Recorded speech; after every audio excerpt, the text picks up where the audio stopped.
Bonjour à tous et bienvenue dans cette nouvelle vidéo. On va s'intéresser à la mythologie aztèque. J'ai déjà traité le sujet avec les mythologies aztèques, maya et inca en global, mais là je vais essayer vraiment de me focaliser juste sur la mythologie aztèque et de voir un peu des choses qu'on n'a pas pu aborder lors de la précédente vidéo. On a deux textes qui parlent de la mythologie aztèque. Le premier est l'Historia de los Mexicanos por sus pinturas, écrit vers 1530. Il est fondé sur deux codex aztèques et le Leyenda de los Soles, écrit en 1558.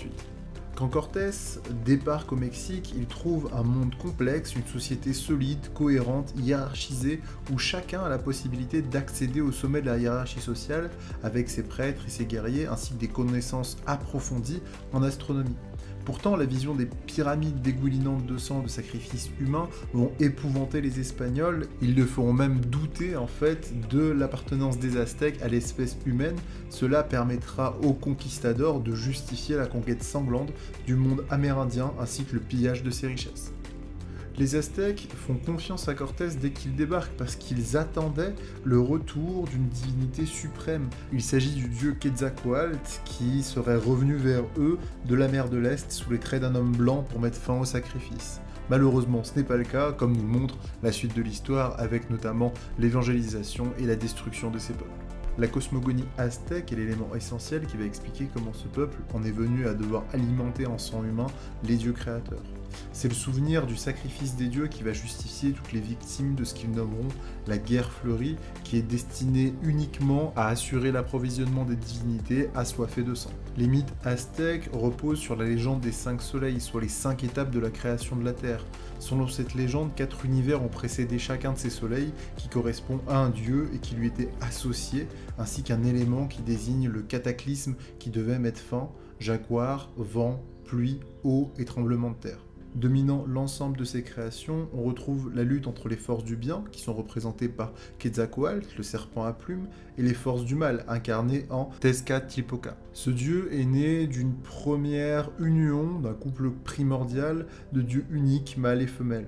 Ces derniers donnent naissance à plusieurs Tezcatlipoca, le rouge qui sera à l'est, le bleu qui lui sera au sud, le blanc à l'ouest, et le noir qui sera au nord. La lutte entre le bien et le mal survient de cette création, avec le chiffre 4 qui apparaît dans la dénomination des étapes de la création, les 4 points cardinaux et au centre le soleil.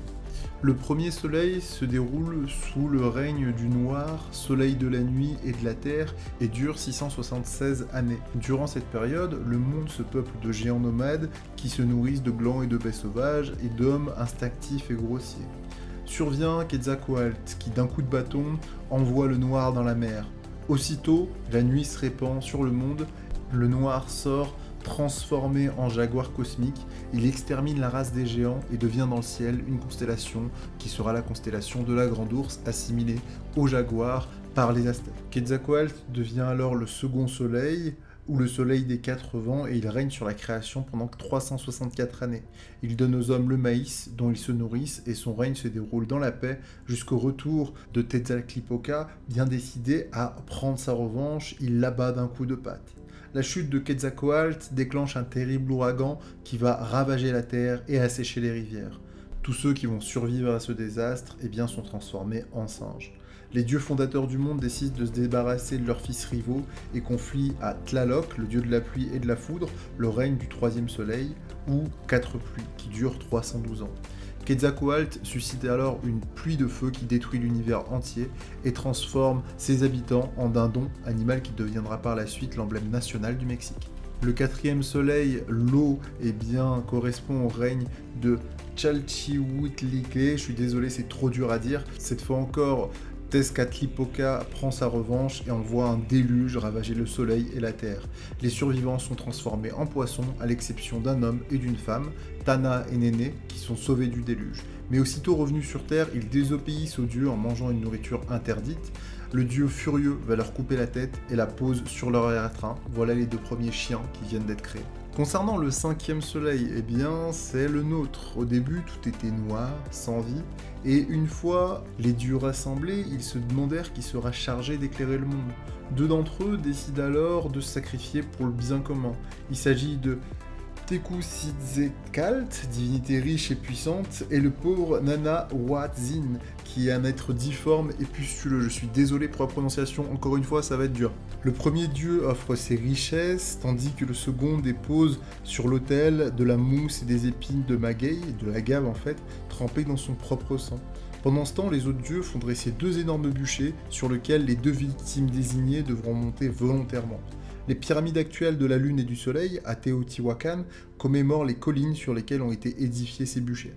Malheureusement, le dieu riche manque un peu de courage, mais suivra l'exemple de son confrère, et il héritera du poste de la Lune, tandis que le dieu le plus courageux, lui, héritera de la part du Soleil. Cependant, ces deux astres se font concurrence, car la Lune était presque aussi brillante que le Soleil. Alors l'un des dieux, indigné par la prétentieuse, lança un lapin contre sa face, et la lumière de l'astre commença à pâlir. C'est pourquoi les Aztèques voyaient dans les taches de la Lune un lapin, et non un homme. Néanmoins, le Soleil et la Lune, même s'ils sont créés, ne bougent pas. Il faut les nourrir, et pour les nourrir, eh bien, il faut les nourrir avec l'eau sacrée qui n'est autre que leur sang. Quetzalcoatl brandit alors le couteau des sacrifices, il arrache le cœur de ses compagnons, et cela donnera le nom du cinquième soleil, le mouvement, ou Nawi Olin. Une fois le cinquième monde créé et éclairé par la lune et le soleil, les dieux créèrent une nouvelle humanité. Quetzalcoatl dut descendre dans le monde des ténèbres avec Xolotl, son frère jumeau obscur, afin de réclamer au dieu du royaume souterrain, j'ai nommé Mictlantecuhtli. Ce dernier doit leur remettre les os du monde souterrain des hommes disparus à la fin du soleil précédent. Xolotl, l'incarnation de l'étoile du soir, était durant le précédent soleil l'incarnation de l'étoile du matin. Au début, eh bien, le dieu des morts décide de leur donner les os. Malheureusement, il se rétracte. Quetzalcoatl doit s'enfuir avec son sac plein d'os sur le dos, mais le dieu des morts crée devant lui un fossé dans lequel il va tomber. Les os qu'il transporte vont être brisés en 1000 morceaux de taille et de formes différentes. C'est ce qui explique, d'après les Aztèques, la diversité de l'aspect des hommes d'aujourd'hui. Quetzalcoatl pétrira donc avec son propre sang les os pour façonner une nouvelle race d'hommes, inaugurant un échange indispensable à la vie humaine. Il instaure là la dépendance réciproque des dieux aux hommes et des hommes aux dieux. Ces derniers ont été créés par les dieux, mais les dieux ne peuvent pas vivre sans sacrifice à leur égard. Une fois les hommes créés, Quetzalcoatl se rendit compte qu'il fallait les nourrir. Il vit une fourmi transporter un grain de maïs, il décida de la suivre. Dans son terrier, il trouva énormément de ressources qu'il rapporta aux hommes. Malheureusement, sur le chemin, Tlaloc, le dieu de la pluie, s'empara de la majorité des ressources. Depuis, les hommes sont obligés de faire des sacrifices à Quetzalcoatl ainsi qu'à Tlaloc pour pouvoir se nourrir. Huitzilopochtli est un dieu nommé le colibri gaucher. On le retrouve notamment chez les Toltecs sous un autre nom, mais le nom de ce dieu, le colibri gaucher, est totalement aztèque. Il porte des plumes de colibri fixées à sa jambe gauche. L'histoire de sa naissance préfigure parmi les rituels sanglants qui horrifieront les conquistadors. C'est de cette histoire que le rituel aztèque constituant à ouvrir la poitrine des sacrifiés, à faire rouler leur corps jusqu'en bas des escaliers du temple provient.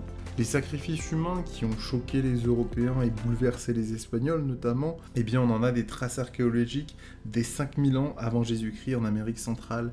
La civilisation qui a précédé les Aztèques, les Toltecs et de nombreuses sociétés préhispaniques le pratiquaient déjà. Comme je l'ai dit plus tôt, le déroulement du sacrifice, si horrible qu'il paraisse, n'est en fait que le geste de Quetzalcoatl ouvrant lui-même la poitrine des dieux pour en extraire le cœur qui donnera vie au soleil et à la lune. Ce cœur sanglant, encore palpitant du captif, il le prenait, l'offrait à la divinité et le déposait dans un vase sacré. La décapitation, quant à elle, était pratiquée, elle suivait les sacrifices et est attestée par les fameux Tzopantli, les murs de crâne, structures de bois sur lesquelles on va entasser les crânes des suppliciés. L'anthropophagie était parfois pratiquée par les dignitaires, mais on a pu l'interpréter comme une sorte de communion avec la divinité. Le sacrifice humain, quel que soit le regard que les Espagnols et même que nous-mêmes pouvons porter dessus aujourd'hui, eh bien les Aztèques le voyaient comme un acte sacré dont dépendait pour eux la continuité du cosmos. Voilà, c'est tout pour moi, j'espère que cette vidéo vous a plu. Si c'est le cas, n'hésitez pas à laisser un petit pouce bleu, à vous abonner pour me donner un peu plus de visibilité sur la plateforme. Si vous avez des questions ou des précisions, les commentaires sont là pour vous. Comme d'habitude, n'hésitez pas à aller voir les autres vidéos de la chaîne, à les partager si ça vous plaît. On a fait énormément de sujets mythologiques, si ça vous intéresse. On a fait des séries sur l'Égypte pharaonique, sur les rois, donc n'hésitez pas à aller voir. Je vous remercie encore une fois d'avoir suivi cette vidéo. Je vous dis à la prochaine pour de nouvelles aventures. C'était Malicus, prenez soin de vous. Ciao, ciao.